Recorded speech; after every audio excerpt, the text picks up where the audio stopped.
Kak Bintang, Ya, mendaki gunung tuh beresiko nggak sih? ya seperti olahraga-olahraga lain Maulida, mendaki gunung itu sebetulnya sangat aman, tapi tetap ada resikonya. Tapi kalau dibandingkan dengan naik motor yang sehari-hari kamu lakukan atau teman-teman lakukan, pulang kuliah, pulang kerja, pergi kerja, itu sebetulnya lebih bahaya naik motor. Kecelakaan kendaraan bermotor sehari di Indonesia itu ada 140 rata-rata sehari meninggal dunia. Tapi jarang diekspos di media karena sudah biasa kayak gitu, jadi nggak seru lagi. Mendaki gunung tetap ada bahayanya, tapi kalau dipersiapkan dengan matang, dengan baik, peralatannya, logistiknya, fisiknya, dan dibimbing oleh orang yang tepat, jika kalau ke pemula relatif sangat aman sekali. Begitu. Itulah kenapa kita di Independent Hikers mengkampanyekan independent hiking, supaya orang mendaki gunung itu sebelum mendaki gunung sudah mempersiapkan diri sebaik mungkin, mempersiapkan peralatan untuk dirinya sendiri sebaik mungkin. Nggak boleh sembarangan mendaki gunung gitu. Oke, ada pertanyaan lagi? Ada. Apa? Resikonya tuh apa aja yang bisa terjadi di gunung? Resiko yang bisa terjadi di gunung banyak ya. Ada dua jenis resiko, dari diri sendiri dan faktor alam. Kalau dari diri sendiri itu bisa hipotermia. Apa itu hipotermia? Hipotermia itu kedinginan.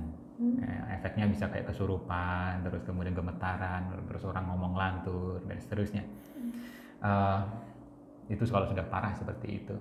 Nah, hipotermia terjadi biasanya karena kurang persiapan. Orang nggak siap peralatan yang memadai, nggak siap logistik, atau nggak siap fisik, atau kurang sehat memaksakan diri mendaki gunung, atau biasanya kurang persiapan. Tapi kalau misalnya orang yang nggak kuat dingin tapi pengen mendaki, ada cara lain nggak? Oh, kamu kan nggak kuat dingin ya? Ada, bawa penghangat. Tadi kan saya sudah siap menghangatkan itu.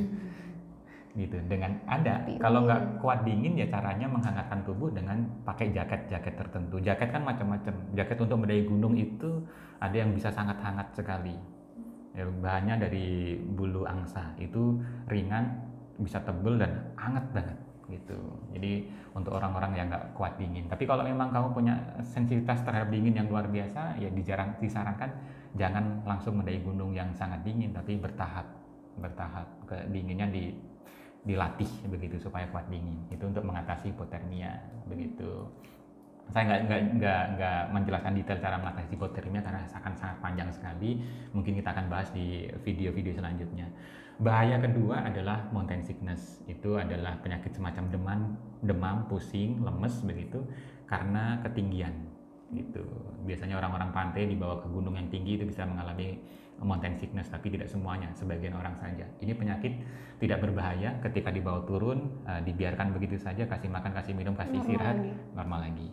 Terus yang bisa terjadi adalah serangan jantung, karena mendaki gunung itu kan jantung terpacu ya, dan itu bisa terjadi serangan jantung kalau memang orangnya itu sudah punya bakat untuk kena serangan jantung. Mungkin di badannya sudah banyak nimbun lemak, mungkin selama ini jarang olahraga terus tiba-tiba olahraga berat mendaki gunung, itu ada risiko untuk kena serangan jantung. Atau ketika mendaki gunung tiba-tiba lihat Maulida di atas gunung, saya bisa kena serangan jantung karena itu nggak mungkin, Maulida itu pasti hantu. Itu bisa kena serangan jantung, kaget.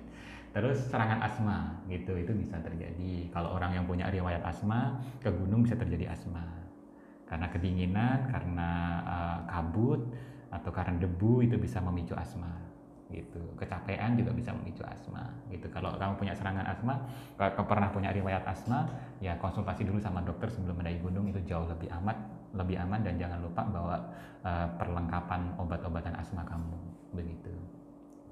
Terus ada bahaya-bahaya lain yang sifatnya dari alam, di luar kendali dan di luar persiapan kita. Misalnya kayak tanah longsor, tertimpa batu, jatuh ke jurang, tergelincir, gitu, cedera kaki, terkilir, tersandung, ya, tersambar petir, itu bisa terjadi di gunung ya.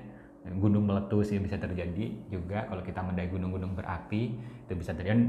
Bahaya-bahaya lain yang sifatnya dari alam. Selain bahaya-bahaya tadi, tentu saja mungkin bisa jadi ada bahaya-bahaya lain yang saya tidak sadari atau saya belum ketahui, tapi yang paling mungkin terjadi adalah tadi. Yang paling sering terjadi sih kalau kematian di gunung itu karena hipotermia, kedinginan itu tadi banyak. Oke. Itu maka kita selalu kampanyekan di Independent Hikers itu setiap pendaki sebaiknya mempersiapkan peralatannya, logistiknya, dirinya itu secara mandiri supaya untuk menghindari masalah-masalah di gunung termasuk masalah hipotermia yang sering kali membawa korban jiwa. Begitu, Maulida, sudah paham ya? Sudah. Oke, kita tutup videonya.